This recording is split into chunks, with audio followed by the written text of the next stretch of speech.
What I can tell you is that the Zambian contractors have capacity to bid and win tenders with huge contract sums.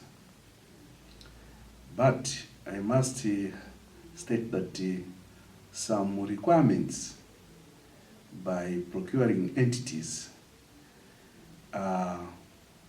disadvantage the Zambians, because some of the requirements cannot be met by the Zambian contractors. That is not to say that the Zambians cannot do it. The Zambians have the capacity to tender and execute the works once awarded. You know, engineering is the same. The engineering practiced by our colleagues from outside, that is the foreign contractors, is the same engineering practiced by Zambians. So engineers in Zambia are equal to the task. They can execute any project of any magnitude, provided they have the necessary tools, equipment, finances to execute such projects. So there is nothing like lack of capacity in the Zambian contractors. All we need is proper empowerment and a bit of support from government. There should be some deliberate measures to capacitate the Zambians to undertake these projects. A Zambian contractor working in a joint venture or as a single entity can even construct a stadium like the Levy Monawasa Stadium.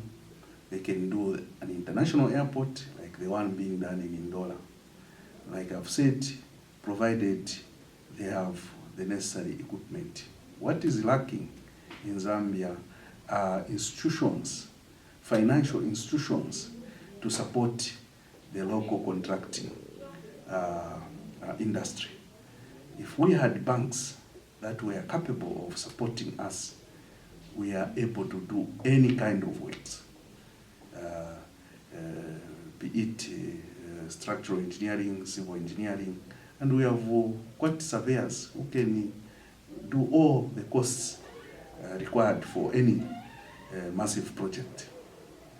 So I believe we are capable of doing it, and we are capable of tendering for bigger projects, provided we have the support needed. On the issue of payments, that is also a challenge that is affecting Zambian contractors, delayed payments.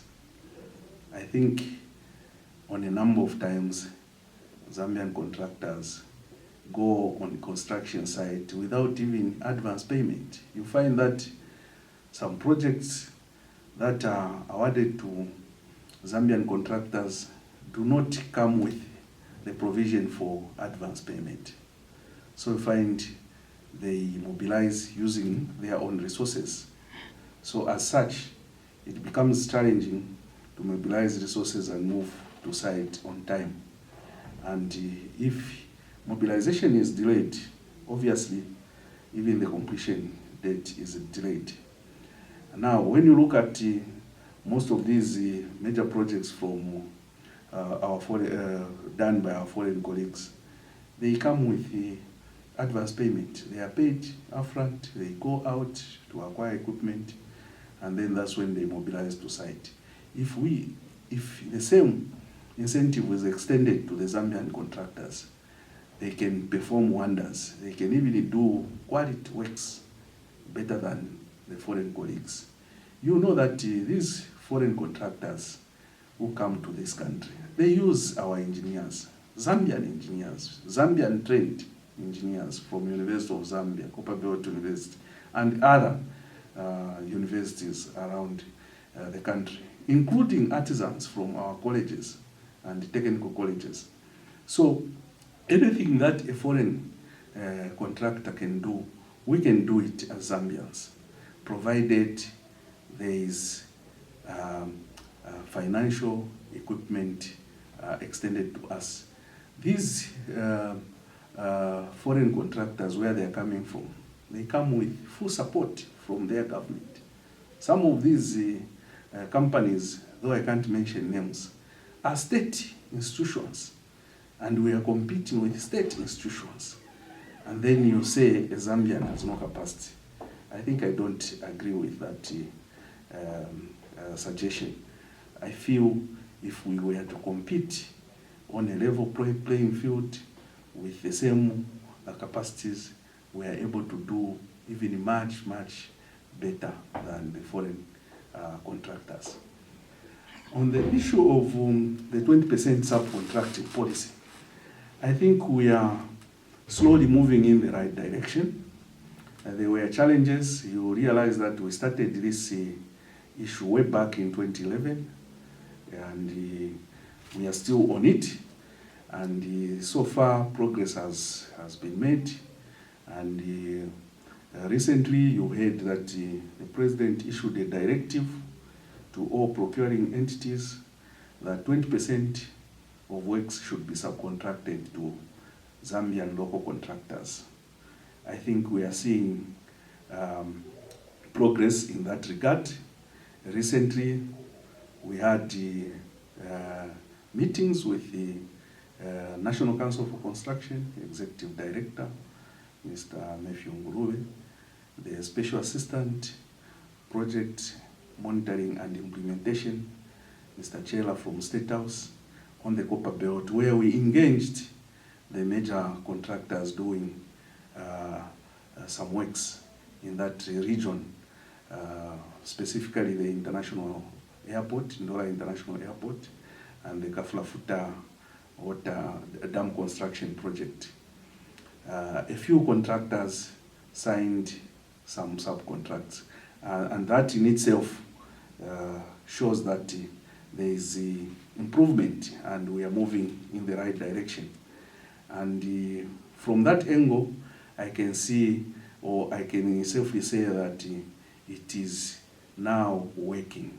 It is starting to work, and Zambians will continue to push until that belongs to ourselves comes to us, so that we can benefit from this infrastructure project. You know, when we get this 20% subcontract from these major projects, even in these being undertaken in Lusaka, the decongestion project, you know that it can have a huge positive impact on the economy of the country, because all the money that these contractors, the subcontractors, will generate from working on those projects will be in Zambia.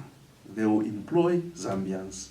They will expand their businesses in other areas. They will reinvest the same money in other areas, which will employ other people, and the economy will be boosted. And that's what we want to see, and that's what we look forward to.